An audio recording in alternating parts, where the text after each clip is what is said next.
বেগম খালেদা জিয়া আমাদের মাঝে নাই। ইন্না লিল্লাহি ওয়া ইন্না ইলাইহি রাজিউন। আজকে ভোর 6টার সময় উনি পৃথিবী থেকে বিদায় নিছেন। আমার মনে হয় বাংলাদেশের সবাই ওনাকে পছন্দ করে। ওই দল সেই দল দল দিয়ে ওনাকে বিচার করে না যে উনি বিএনপির নেত্রী এই জন্য ওনাকে পছন্দ করি, এমন না ব্যাপারটা। সবাই কেন পছন্দ করে? এই জন্যই পছন্দ করে ওনার ব্যক্তিত্বের জন্য। উনি খুব ব্যক্তিত্ব সম্পন্ন একজন ভদ্র মহিলা ছিলেন। আমরা যারা বলছি যে ভারতের সীমান্তটা খুলে দিয়ে উড়াই দিব, তো তাদের জন্য বলছি যে প্রযুক্তির এই যুগে আপনার কাছে যদি মেশিনারিজ না থাকে, ফেসবুকে আর ওই জনসমাগমের মধ্যে বইলা কথা বলে ভারতকে উস্কাইলে পরিণতি আমাদের ভালো হবে না। বুঝতে হবে, ভারতের চোখে চোখ রেখে লড়াই করার জন্য, কথা বলার জন্য শুধুমাত্র সাহস থাকতে চলবে না, আপনার কাছে মেশিনারিজ থাকতে হবে। ভারত এমন কিছু মেশিনারিজ আবিষ্কার করছে যে জাস্ট হচ্ছে রকেট, একটা খুব বড় ধরনের কোনো মিসাইলটি ছিল না, মাত্র একটা গাইডেড রকেট 120 কিলোমিটার পর্যন্ত যার লক্ষ্যবস্তু নিখুঁতভাবে আঘাত আনতে সক্ষম। অর্থাৎ ভারতের উত্তর পূর্ব সীমান্ত থেকে যদি এই পিনাকা নামক গাইডেড রকেটটি ছড়ে, তাহলে ঢাকা থেকে চট্টগ্রাম, তারপর হচ্ছে আপনার কি বলা হয় যে খুলনা, রাজশাহীর মতন যে কোনো বড় শহর এই মিসাইলের রেঞ্জে থাকবে। বেগম খালেদা জিয়া আর নেই, ইন্না লিল্লাহি ওয়া ইন্না ইলাইহি রাজিউন। সোমবার সকাল 6টায় রাজধানীর এভারকেয়ার হাসপাতালে তিনি শেষ নিঃশ্বাস ত্যাগ করেন। মৃত্যু সংবাদটি নিশ্চিত করেছেন বেগম খালেদা জিয়ার ব্যক্তিগত চিকিৎসক ডাক্তার AZM জাহিদ হোসেন। এ সময় হাসপাতালে বেগম খালেদা জিয়ার জ্যেষ্ঠ ছেলে ও বিএনপির ভারপ্রাপ্ত চেয়ারম্যান তারিক রহমান, ছেলের বউ ডাক্তার জুবাইদা রহমান, নাতনি জাইমা রহমান, ছোট ছেলে আরাফাত রহমান কোকোর স্ত্রী শামিলা রহমান সিথি, ছোট ভাই শামীম ইস্কান্দার, ছোট ভাইয়ের স্ত্রী, বড় বোন সেলিনা ইসলাম সহ সকল আত্মীয় স্বজন, বিএনপি মহাসচিব মির্জা ফখরুল ইসলাম আলমগীর, বেগম খালেদা জিয়ার চিকিৎসায় গঠিত মেডিকেল বোর্ডের সকল চিকিৎসকবৃন্দ উপস্থিত ছিলেন। মরহুমা বেগম খালেদা জিয়ার নামাজে জানাজার সময়সূচি পরবর্তীতে জানিয়ে দেওয়া হবে। গভীর শোক ও বেদনায় নিস্তব্ধ দেশের গণতান্ত্রিক রাজনীতির শীর্ষ নেত্রী, সাবেক প্রধানমন্ত্রী ও বিএনপি চেয়ারপারসন বেগম খালেদা জিয়া আমাদের মধ্যে বেঁচে নেই। বেগম খালেদা জিয়ার ইন্তেকালে আমরা গভীরভাবে শোকাহত ও মর্মাহত। তার মৃত্যুতে জাতি এক মহান অভিভাবককে হারিয়েছে। বেগম খালেদা জিয়া, যিনি আমাদের ইতিহাসের মহানায়ক, যিনি আমাদের প্রজন্মকে শিখাইছেন মাথা উঁচু করে লড়াই করতে, যিনি বলছিলেন ওদের হাতে গোলামীর জিনজির, আমাদের হাতে স্বাধীনতার পতাকা, যিনি দলমতের ঊর্ধ্বে উঠা আজ জাতীয় ঐক্যের প্রতীক হয়েছে, সেই বাংলাদেশের প্রথম নারী প্রধানমন্ত্রী খালেদা জিয়া বাংলাদেশের শুধু দিয়েই গেছে। আমরা ওনাকে কিছুই দিতে পারি না। মায়ের লাশ নিয়ে এই রাজনীতি আমি প্রথম দেখলাম, আমার জীবনের ফার্স্ট। তো তিনি লন্ডন থেকে আসলেন বাংলাদেশে, এর ভিতরে সে বাথরুমে গেলেন কয়বার, বসলেন কয়বার, কাশি দিলেন কয়বার, সব কিছু মিলিয়ে আসছে, কিন্তু তার মায়ের পাশের সাথে তার কোনো ছবি নেই। এরকম যদি হয়ে থাকে, সে ভবিষ্যতে সে যদি বাংলাদেশের প্রধানমন্ত্রী হয়, কতটা বাটপার, কতটা সিটার, ক্ষমতার জন্য সে কি না করতে পারে, মায়ের লাশ নিয়েও সে রাজনীতি করতে পারে। মা মারা গেছে এই কথাটা এখনো প্রকাশ করতে পারলেন না, কারণ সামনে নির্বাচনের পরে প্রকাশ করবে। খালেদা জিয়া আজ ইহকালের মায়া ত্যাগ করে চলে গেলেন পরকালে। ইন্না লিল্লাহি ওয়া ইন্না ইলাইহি রাজিউন। উনি জন্মেছিলেন 1945 সালের 15 আগস্ট দিনাজপুরে। ওনার পিতার নাম ছিল ইস্কান্দার মজুমদার, মাতার নাম তৈয়বা মজুমদার। উনি খুব বেশি পড়াশোনা করেন নাই, উনি মাধ্যমিক পর্যন্ত পড়াশোনা করেছেন। তারপরে উনি গৃহী হয়েছেন শহীদ প্রেসিডেন্ট জিয়াউর রহমান সাহেবের। শহীদ প্রেসিডেন্ট জিয়াউর রহমান সাহেবের 1981 সালে নিহত হওয়ার পর উনি রাজনীতিতে আসেন। বিএনপিতে চেয়ারম্যান হিসাবে উনি কিন্তু যোগদান করেন নাই। মামলায় সাজা দেওয়া হয়েছে সম্পূর্ণ রংলি উদ্দেশ্য প্রণীতভাবে জিজ্ঞাসা প্রসূতভাবে ওনাকে সাজা দেওয়া হয়েছে। ওনাকে জেলখানায় বিভিন্ন সময় যেভাবে নির্যাতন করা হয়েছিল, ওনাকে আমরা হয়তো এত তাড়াতাড়ি হারাতাম না। আমি ব্যক্তিগতভাবে মনে করি বেগম জিয়ার এই মৃত্যুর পিছনে ফ্যাসিস্ট যে প্রধানমন্ত্রী ছিলেন শেখ হাসিনা এবং ওনার যে সরকার আছে, অবশ্যই তার দায় রয়েছে।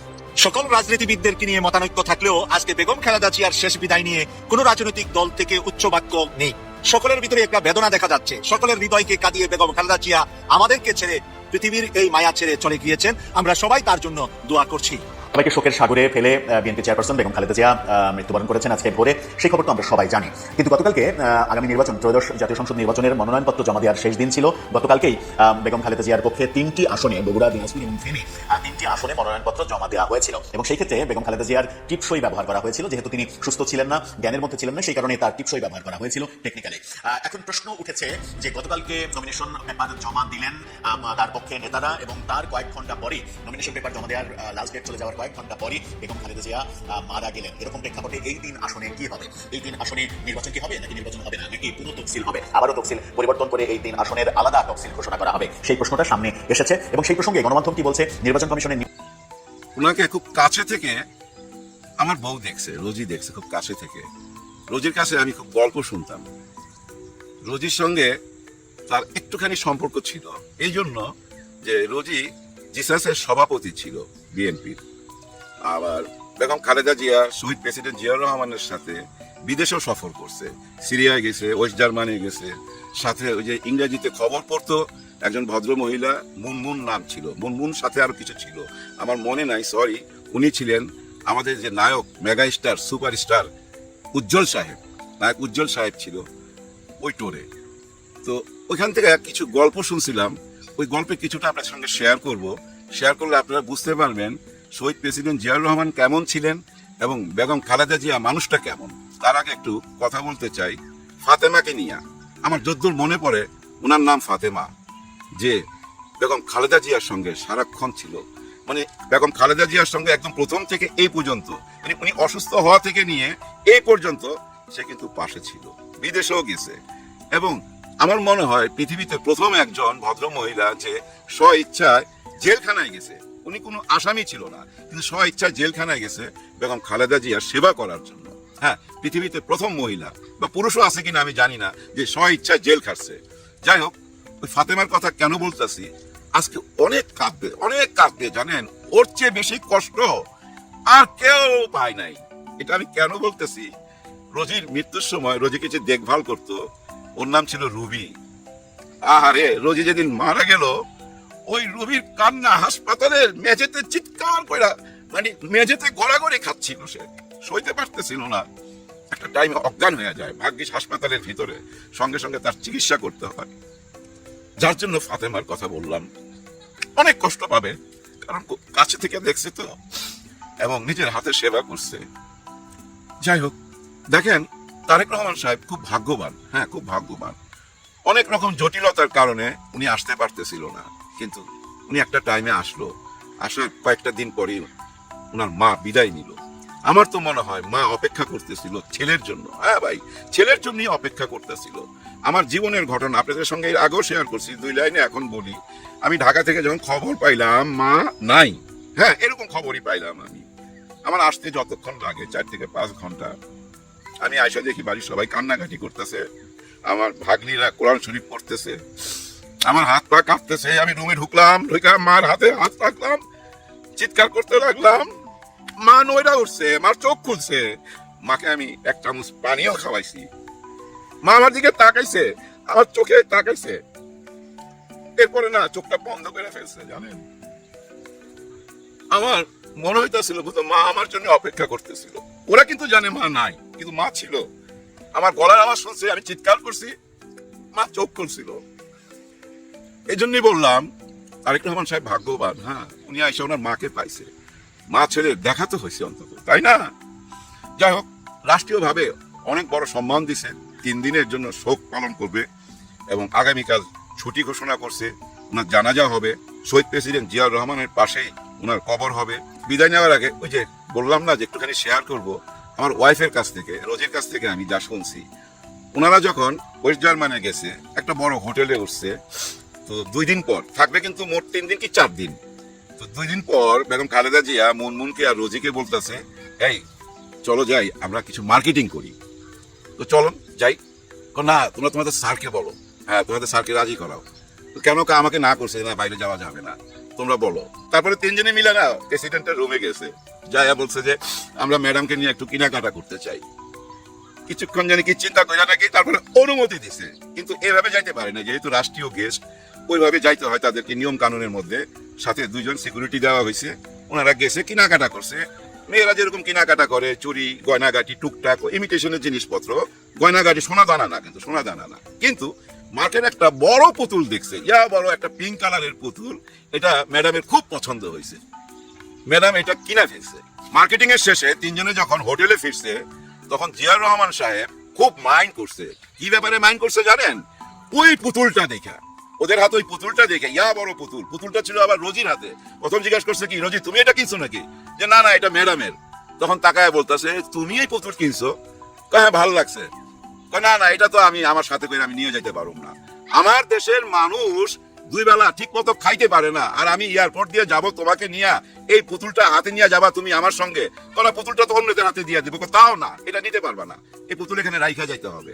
ওই পুতুলটা আনতে দেয় নাই, জানেন, ওই পুতুলটা আনতে দেয় নাই, ম্যাডাম আনতে পারে নাই, রাইখা আসতে বাধ্য হয়েছে। এই ছিল জিয়াউর রহমান সাহেব। এবার দেখেন কেমন নেতা ছিল, সে জানে যে এই পুতুল যদি দেখে এয়ারপোর্ট দিয়ে যাচ্ছে বা কোনো ক্যামেরাতে চলে আসে আর পত্রিকায় চলে আসে, দেশের মানুষ কি ভাববে? হ্যাঁ, কি ভাববে দেশের মানুষ? এটা চিন্তা করার ক্ষমতা আছে ওই নেতার। উনি জানেন যে ওনার ওয়াইফ পুতুল পছন্দ করে, শখ করে কিনছে, কিন্তু নেওয়া যাবে না। এরপর আরেকটা ঘটনা বলে শেষ করব, যেখানে আমরা সিনেমা থেকে বিশেষ কয়েকজন, যেহেতু আপনারা জানেন আমাকে অনেকে মাস্টার মেকার বলে, হাতে গণলে যদি 10 জনকে গণেন, আমাকে গণতে হবে। তো ওই গণার মধ্যে আমিও কইরা গেছিলাম। জিয়াউর রহমান সাহেব ডাকছিল আমাদেরকে, মানে সিনেমা থেকে দেখা করার জন্য, সিনেমা নিয়ে কোনো কথাবার্তা বলবে। ওখানে অনেকেই ছিল, ওই 10 জনের মধ্যে আমিও ছিলাম। তো ওইখানে যাওয়ার পর খাবার টাইম হয়েছে, আমাদেরকে খাবার টেবিলে নিয়ে গেছে। একবার চিন্তা করেন, দেশের প্রেসিডেন্টের সাথে দুপুরের খাবার খাচ্ছি আমরা, সিনেমার লোকরা, ওর মধ্যে আমি একজন। আর আমার তো কৌতূহল ভাই, ভালো ভালো খাবার আসবে, আর আমি খুব ছিলাম পেটুক ছিলাম, খাওয়ার অপেক্ষা করতেছি। এরপরে খাওয়া আসছে। খাওয়া কি আসছে জানেন? 2টা করে রুটি, একটু ভাজি, আর 1 টুকরা মুরগির মাংস, একটুখানি ঝোল, একটা আলু, এইটুক, জাস্ট একটা আলু, 1 টুকরা মাংস, ঝোল আর একটু ভাজি, এটাই খাবার। এবং ওনার পাতের মধ্যে একই খাবার। তো উনি না সবার মুখের দিকে তাকাইছে, উনি বুঝতে পারছে সানগ্লাস পরা থাকতো তো আমার মতো, তখন উনি না মুচকি মুচকি হাসা বলতেছে, খাওয়া পছন্দ হয়নি তোমাদের? খাও খাও, দেশের সবাই এই খাওয়াটাও পায় না। ওই কথাটা বলছে, আমার কানে এখনো বাজে, কথাটা এখনো বাজে, জানেন? এই ছিল শহীদ জিয়াউর রহমান। আর এই যে দেখেন, মহান দুইজন মানুষের হাতে গড়া যে বিএনপি, আজকে সেই বিএনপি তারেক রহমান সাহেবের হাতে। কার হাতে? একেবারে প্রেসিডেন্টের সন্তান, একজন প্রধানমন্ত্রীর সন্তান, তার হাতে। দেখা যাক আমাদের ভবিষ্যৎ কি। আমি মনে করি নিশ্চয়ই উনি ওনার মা বাবার ইজ্জতটা অন্তত রাখবেনই। হ্যাঁ, ওনার মা বাবার আদর্শের বাইরে কি উনি যাবেন? নিশ্চয়ই যাবেন না। ওনার মা, ওনার বাবা কিন্তু এই দেশ থেকে যে এই যে 2টা ভাগ করা হয়েছিল 71-এর পরে, রাজাকার আর মুক্তিযোদ্ধা, এই যে বিতর্কটার কবর দিতে চাইছিল শহীদ প্রেসিডেন্ট জিয়াউর রহমান নিজে। হ্যাঁ, ওনাদেরকে রাজনীতিতে ডাইকা নিয়ে আসা। আজকের যে জামাতে ইসলাম আপনারা দেখেন, এটা ছিল ইস্ট পাকিস্তান জামাতে ইসলাম, এটা বাংলাদেশ জামাতে ইসলাম হয়েছে শহীদ প্রেসিডেন্ট জিয়াউর রহমানের বুদ্ধিতে, পরামর্শে। ওনারা 1980 সালে এই নাম নিয়ে আবার রাজনীতিতে আসে, এবং যে আওয়ামী লীগ প্রায় ধ্বংস হয়ে গেছিল, ওই আওয়ামী লীগকে আবার ভারত থেকে, হ্যাঁ, শেখ হাসিনা, শেখ রেহানাকে এই জিয়াউর রহমান সাহেবই নিয়ে আসা, সবাইকে রাজনীতি করার সুযোগ দেয়। একই কাজ করছে বেগম খালেদা জিয়া। আপনার ওনার আমলে উনি নিজেই বলতো যে এই দেশে কোনো বিভাজন চলবে না, ওই রাজাকার আর মুক্তিযোদ্ধা, এই বিভাজন নিয়ে আমরা রাজনীতি করব না। ওনারা কিন্তু দেখেন জামাত ইসলামের যারা সবচেয়ে বড় বড় প্রধান ছিল, ওনাদের নিয়ে একসাথে রাজনীতি করছে, ওই বিভাজনের রাজনীতি করে নাই। আর ওই বিভাজন থেকে যদি বাইরে আসতে পারি না আমরা, সত্যি সত্যি আমরা একটা সোনার বাংলাদেশ পাবো। সবাই সবার জন্য দোয়া করবেন, বেগম খালেদা জিয়ার জন্য দোয়া করবেন। আল্লাহ নিশ্চয়ই ওনাকে সুবিচার দিবেন, এবং আল্লাহ নিশ্চয়ই এইটাও বিচার করবে যে এই মানুষটাকে এত মানুষ কেন ভালোবাসে। হ্যাঁ ভাই, আমার মনে হয় বাংলাদেশে সবাই ওনাকে ভালোবাসে, সবাই ওনার জন্য দোয়া করতেছে। আর এই সবাই দোয়া নিশ্চয়ই আল্লাহ কবুল করবে। সবার জন্য সবাই দোয়া করবেন। আল্লাহ। রিপোর্ট অনুযায়ী পিনাকা মিসাইলটি পরীক্ষার সময় এর উড়ান সফলভাবে ট্র্যাক করেছিল ডিআরডিও। পরীক্ষাটির দায়িত্বে আপনার ছিল প্রুফ অ্যান্ড এক্সপেরিমেন্টাল এস্টাবলিশমেন্ট। পরীক্ষায় রকেটটি সেনাবাহিনীতে ব্যবহৃত পিনাকা লঞ্চার থেকে উৎক্ষেপণ করা হয়েছিল। ডিফেন্স রিসার্চ অ্যান্ড ডেভেলপমেন্ট বিভাগের সচিব এবং ডিআরডিও চেয়ারম্যান এই মিসাইল পরীক্ষা প্রত্যক্ষ করেন। আমি যে কথাগুলো বলছি হঠাৎ করে মিডল থেকে শুনলে বুঝবেন না। এবার আসুন, এই দূরপাল্লার গাইডেড রকেটটি কেন তৈরি করা হয়েছে বা কি করতে চাচ্ছে ভারত? সর্বশেষ 29শে ডিসেম্বর ভারতের সেনাবাহিনীতে এটাকে অ্যাটাচ করা হয়েছে। মানে এখানে তাদের হিন্দুস্তান টাইমসের বাংলা সংস্করণ থেকে আমি কিন্তু নিউজটা দিচ্ছি, তাহলে বুঝতে পারছেন ভারতের এত শক্তিশালী গণমাধ্যমে যখন এই রকেটটার টার্গেটে বাংলাদেশের কোন কোন শহর আছে, এটা আসলে বাংলাদেশকে অলিখিতভাবে একটা সচেতন বার্তা দেওয়া হচ্ছে যে দেখো আমরা কি কি জিনিস তৈরি করতেছি।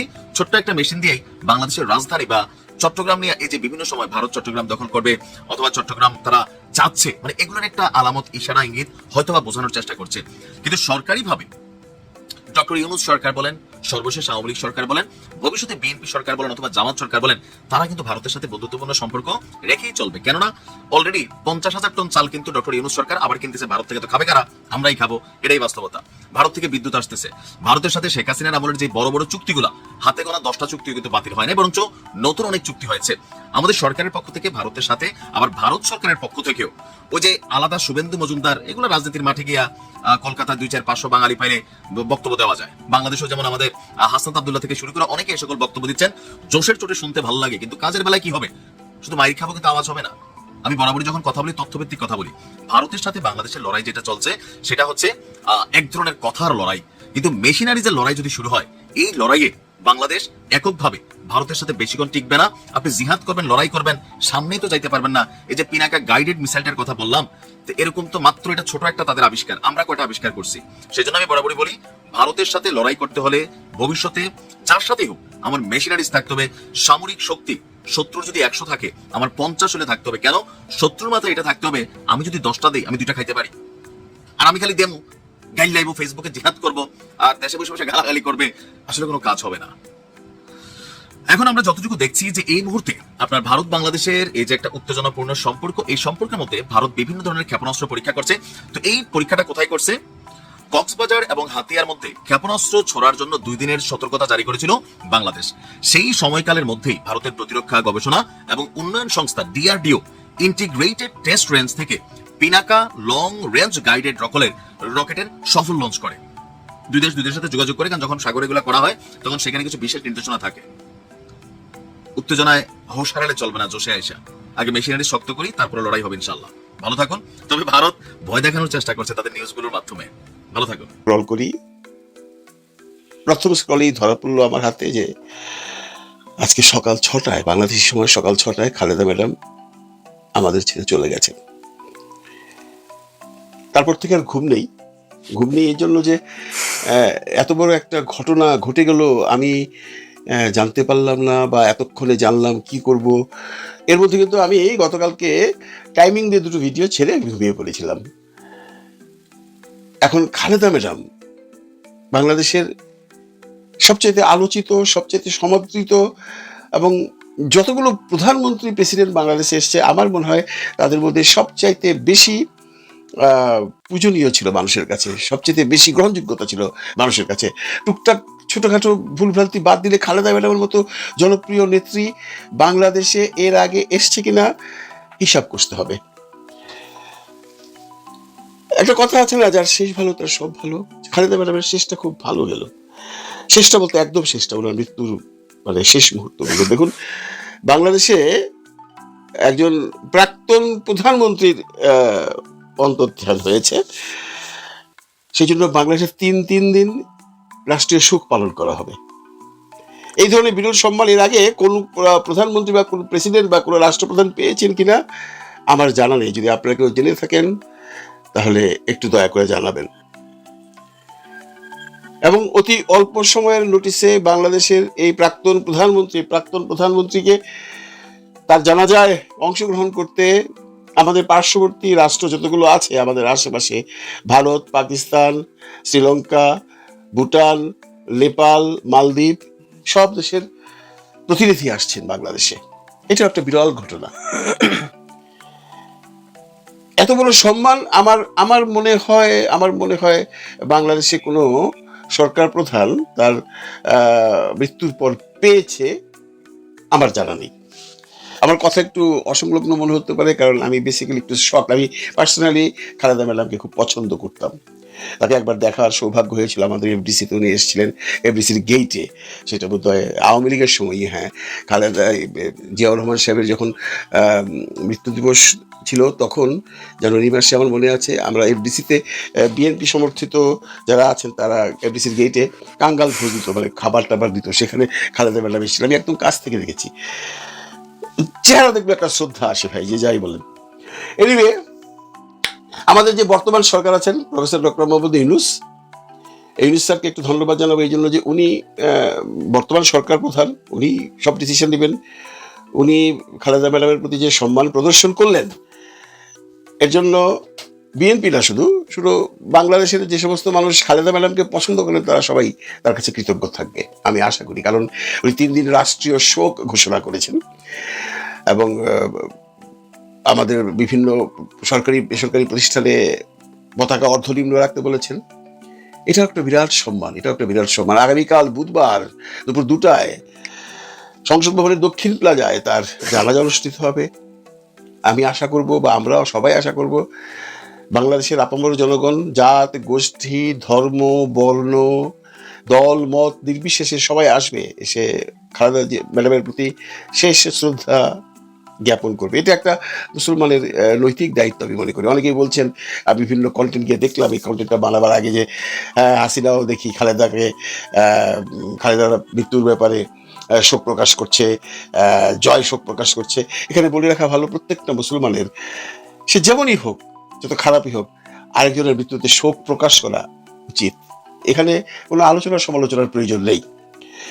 খালেদা ম্যাডামের মৃত্যুতে শোক প্রকাশ করেছেন নরেন্দ্র মোদী। অনেকেই বলছেন যে ওনার সাথে তো সম্পর্ক ভালো না, আমরা কেন এখন অতীতের সম্পর্কে টানাটানি করব এই মুহূর্তে। যখন খালেদা ম্যাডাম অসুস্থ ছিলেন তখনও নরেন্দ্র মোদী তার আরোগ্য লাভের জন্য কামনা করে পোস্ট দিয়েছিলেন, এবারও দিয়েছেন।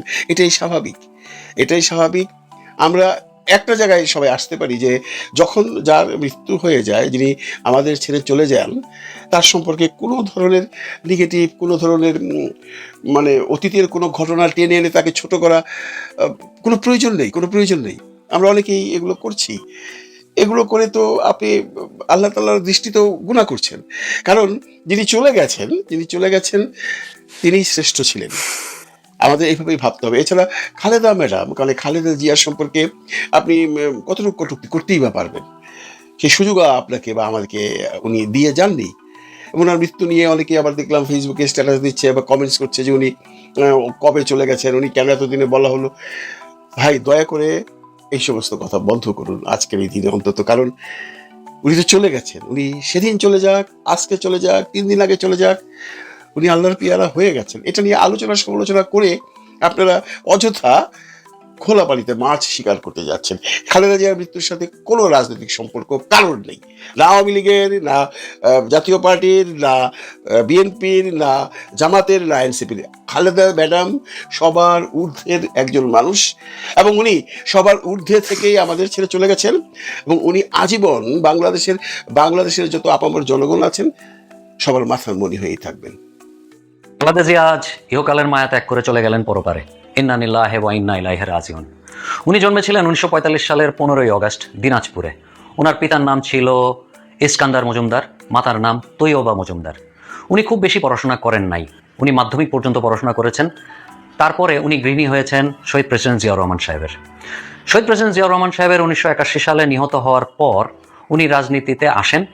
বিএনপিতে চেয়ারম্যান হিসাবে উনি কিন্তু যোগদান করেন নাই। 1984 সালে উনি বিএনপির চেয়ারম্যান হিসাবে নির্বাচিত হন। 1986 সালে উনি হয়ে যান আপসহীন নেত্রী, কারণ উনি এরশাদের সেই সাজানো নির্বাচনে জয়েন করেন নাই। এরপরে ওনার রাজনৈতিক পরিক্রমাটা আমরা মোটামুটি সবাই জানি। একটা জিনিসই বলতে পারি, ওনার রাজনৈতিক পরিক্রমা কখনোই খুব আরামদায়ক ছিল না। সার্বক্ষণিকই তাকে বৈরিতার ভিতর দিয়েই চলে যেতে হয়েছে।